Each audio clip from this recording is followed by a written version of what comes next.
Good morning, everyone. Good morning. Let me get your attention. I want to thank you all for coming back on this second day. I am Damon Wilson. I'm the Executive Vice President of the Atlantic Council. And it's really my pleasure to welcome you back for day 2 of the Global Forum on Strategic Communications and Digital Information, STRATCOM. For those of you in the room, but also to our online audience, I want to encourage you to join the conversation using the hashtag StratComDC. There's been a lively debate online yesterday, and we hope we continue that today. As our President and CEO said yesterday, I just want to start by acknowledging our partners in this endeavor and offering our word of thanks to the Embassy of Sweden, the British Foreign and Commonwealth Office, the Embassy of Lithuania, and Twitter for helping us make this an exceptional conference possible. STRATCOM, in many respects, is a remarkable gathering. I see so many friends in the audience that we've worked with across the globe in the transatlantic space. It's a pleasure to welcome you here to Washington for what has become now an annual convening of government officials, civil society representatives, experts in academia, key stakeholders, members of the media, and many other distinguished guests that are joined in a common cause.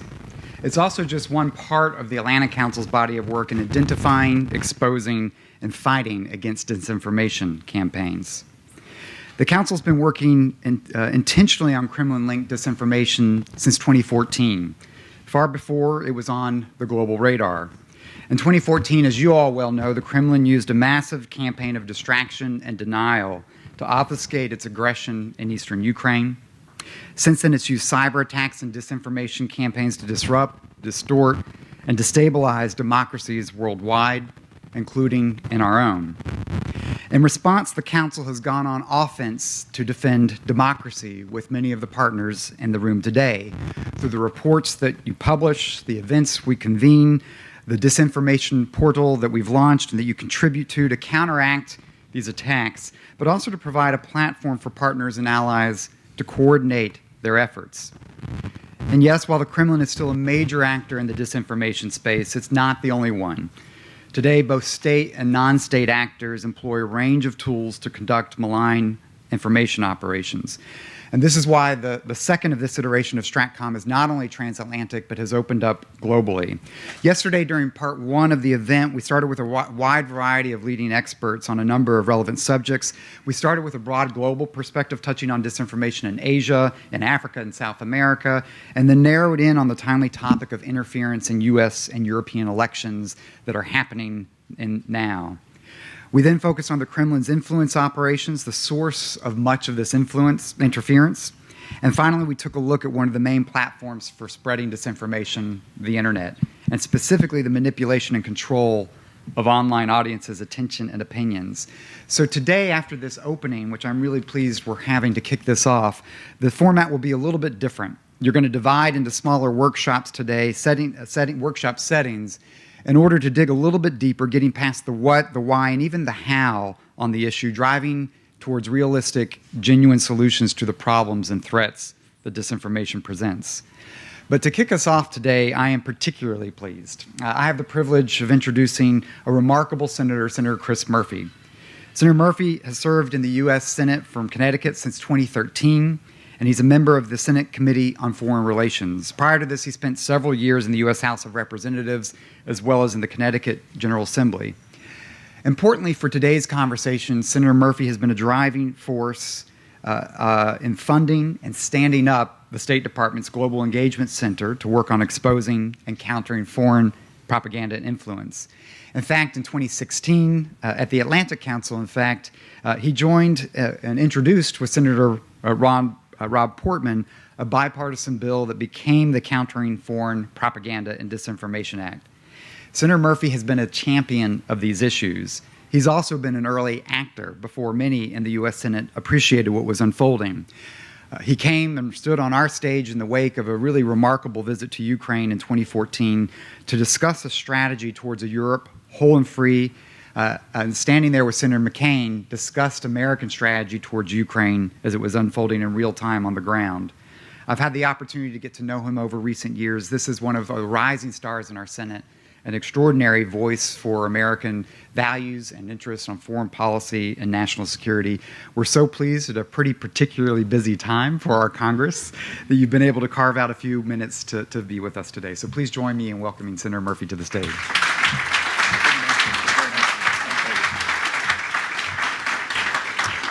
Well, good morning, everyone. Thank you very much to the embassy, to all of my friends at the Atlantic Council, to Fred and to Damon, to Ambassador Herbst, and so many others for making this possible. Thank you all for investing your time. It is actually wonderful to be here. It is nice to have a little bit of a distraction from the ongoing domestic debates up the street at the Capitol, and to focus on one of my passion projects, that is the ongoing work to try to wake this country up to the fight that we are still, by and large, not engaged in.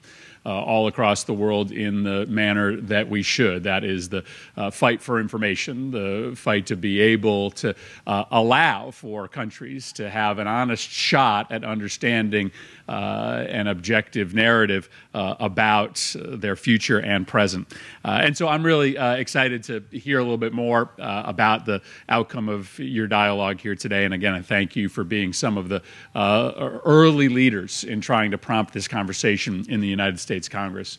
I certainly came of age with respect to the challenges that Russia presents to the world during the 3 trips that I made with John McCain to Ukraine at the early stages of the Revolution for Dignity. We were on the stage at the Maidan during one of the biggest days of protest there, and I remained very, very engaged in that fight, and I miss John every single day.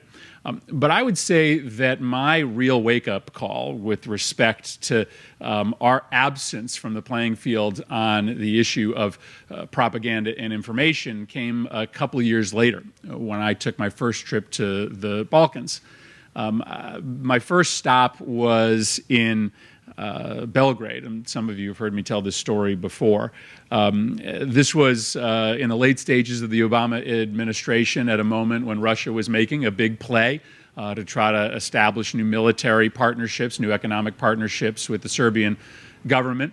And as I took my sort of tour around Belgrade the first evening that I got there, I noticed that there were these billboards plastered all over the downtown. They were billboards of the Russian flag and the Serbian flag interwoven with each other. And the reason that they were all up is that Putin was making a big visit to Belgrade the next day. He was going to be headlining a military parade that was going to be run through the downtown. Now, interestingly, these billboards weren't disguised, because if you went up and looked at one of them very closely, it actually said at the bottom that they were paid for by Gazprom, as opposed to much of the other information and propaganda out there in which you have trouble finding the source. But it was clearly a multi-million-dollar investment that was being made on just simply telling the story of how close the histories and the cultures of Serbia and Russia have been together, and just a wake-up call to me that as I was sitting and talking to our ambassador, John Kirby, about his desire for us to send him $20,000 additional dollars out of the State Department to run some exchange programs, the Russians were spending millions of dollars just throwing up a bunch of billboards. But later in that trip, I went to Montenegro. And this is at a time when Montenegro was in the final stages of its application for NATO membership. And at a time when the Russians were spending lots of overt and not overt money inside Montenegro trying to tell the story of NATO. And the complaints from every side of the political infrastructure in Montenegro about the press, about the tabloid nature of the press, about the instability of the press, about the new entrants that would show up with websites and newspapers seemingly every month, felt much different than anything that you heard in the United States or in Western Europe. And you got a real sense in a place like that about how weak those institutions were. and how difficult it was for people to understand who to trust and who not to trust. And so I began this effort of looking into why we were so far behind, why we weren't recognizing the vulnerability of these press institutions in places that really mattered to us. I found that we had a capacity at the State Department to work on propaganda, but it had about $5 to $10 million a year, and it was only focused on counter-extremism propaganda. It didn't have any specific focus on Russia or China or some of the other narratives that we were coming up against around the globe. And I started to look at what other countries were spending. Now, that's the State Department capacity. We were spending somewhere north of $500 million as we are today at the Broadcasting Board of Governors. But it's hard to figure out exactly how much the Russians are spending here, right? But it's certainly north of $1.5 billion a year in official money running through the GRU. I spend a lot of time thinking about other countries and how much they spend. In particular, I do a lot of work looking at how the Gulf states spend money, telling a story that's different than the Russian story, telling a story of a certain brand of Islam that they would prefer other countries adopt. That number for the Saudis alone is over $100 billion, not in an annual basis, but over a period of time. And so you could see how far behind the United States was. So Senator Portman, who cares deeply about this subject, and I got together to try to write a piece of legislation that would stand up a new capacity at the State Department, the Global Engagement Center. It took us, and I will say Senator McCain was instrumental in getting it passed. It got adopted as part of Senator McCain's defense authorization bill with an annual authorization of $60 million a year. That $60 million a year would be used to do some of the work that I talked about, trying to help independent media sources abroad do objective journalism, trying to help individuals abroad, readers abroad, news consumers abroad recognize false narratives when they see it. Now, that being said, we were proud of that bill, but that number is still woefully insufficient to try to do the job. Put it in a couple contexts here. We are spending on an annual basis about $4 billion for something called the European Reassurance Initiative. Really important to forward deploy U.S. forces in partnership with European forces to make it clear to the Russians that if they ever dare cross a NATO border, that we are going to be ready, and that we're more ready today than we were. But does it make sense to spend $4 billion on a military reassurance initiative, a campaign of hardening our military border, while spending maximum $60 million on the primary means by which Russia is advancing outside of its borders through the spread of misinformation? Of course not. Of course that is a misallocation of resources. Think of it another way. The Global Engagement Center will be at the State Department, BBG, which I would argue we should be continuing to invest in as well, is also ramping up its resources. One of the things that gets the most attention is their new program, their new channel, Current Time, which is designed to put product into Russian language areas to try to combat much of the investment that Russia makes in their own media products and properties abroad. Current Time's budget, I think today, is $30 million a year. They're trying to produce some entertainment as well as some news programming. House of Cards, one of the most popular serialized shows on American TV, costs $100 million a year to make. So if you were really trying to compete with Russian soap operas and Russian-produced news narratives and Russia documentaries, how can you justify spending on an annual basis 1/3 as much as it costs to produce one decent American TV show? we are still fundamentally misresourced against what it actually costs to do real information programming, and fundamentally misresourced against what we are spending on an annual basis on other means of combating Russian influence on the military side. And this is so important because, as President Poroshenko told us when he sat down with a few of us during his visit for Senator McCain's funeral, the Russians ultimately are not seeking to march their armies on Kyiv. They are trying to economically and politically destroy that country.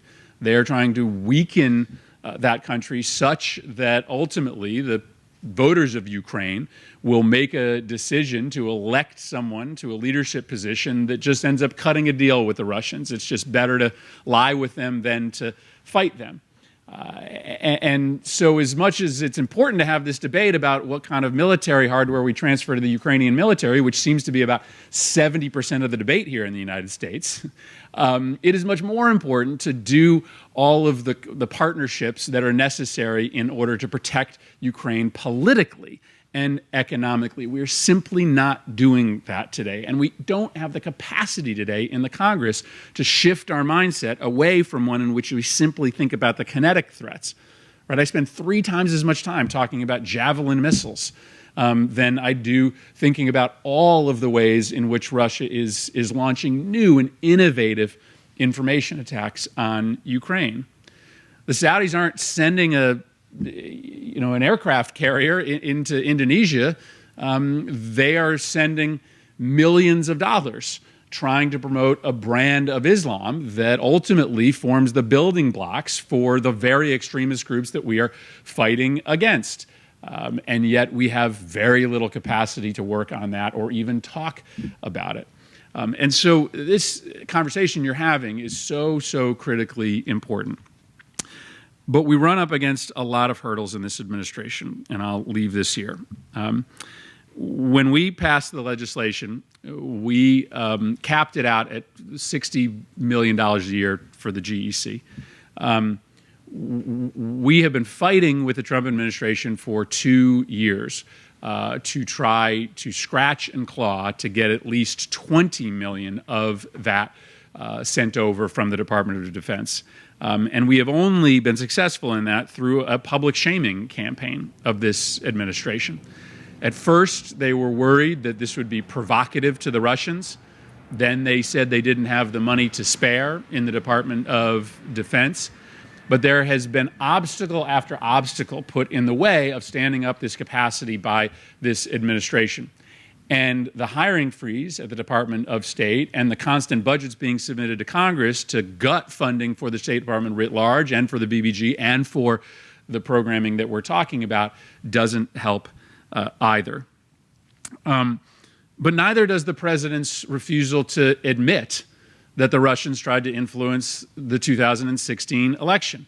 When the president continues to go on television, to use his Twitter feed to sow doubt as to whether the Russians actually did have and have a rooting interest in American elections, it makes it really hard to get people who work for him to prioritize this as well. And then outside of the Russian context, it doesn't get a lot easier. The president only sees China as an economic threat. And so he's got little to no interest in understanding the ways in which they are using information, in which they are using the manipulation of narratives all throughout Asia and Africa to try to win friends and ward off adversaries. I would argue that his bear hug of Saudi Arabia and the Gulf states also compromises our ability and our willingness to try to rebut their narratives that they continue to spread, often through charitable institutions throughout the world. And so the friction that you get from this administration right now is not unovercomable, but a substantial barrier to recognizing that the information threat simply does not have a capacity in the U.S. foreign policy toolkit to meet it. But this is important. It's as important as it gets because underlying The whole project of democracy is the belief in a narrative and a set of facts that we can all share, right? The rule of law cannot work in the United States or anywhere else if people start to believe that there is no truth. And in the end, that is much of what the Russians are trying to do. People in Connecticut are often surprised when I tell them that what we have found in the United States is that the GRU and other affiliated entities are not just funding the right-wing narrative online, they're funding the left-wing narrative too, because all they're interested in the end is just sowing doubt that there is a common set of facts, that there is a common narrative that underlies all of the political debate. That's what they're doing here, and that's what they're doing abroad.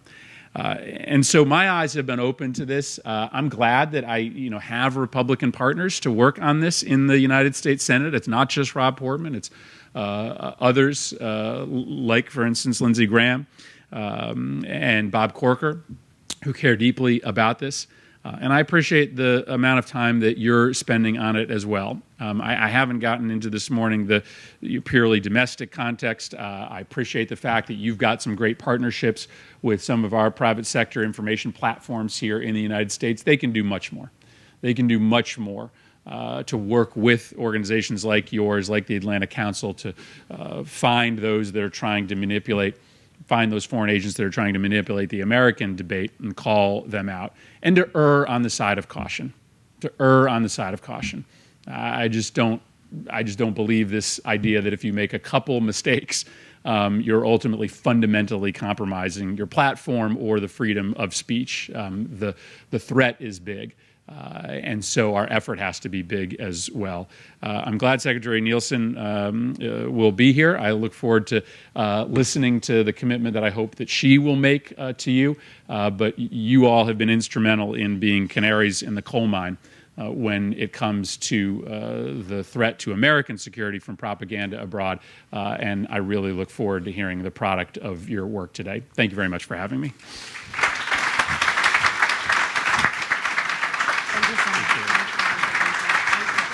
Thank you so much, Senator. Now we get to work. At the back of your name tags, you have the workshops that you've signed up for. Please go downstairs. All the rooms are labeled. If you cannot find your room, or if you've not signed up for a workshop, everyone who has an Atlantic Council pin can help you find your way, okay? Look forward to the rest of the discussions.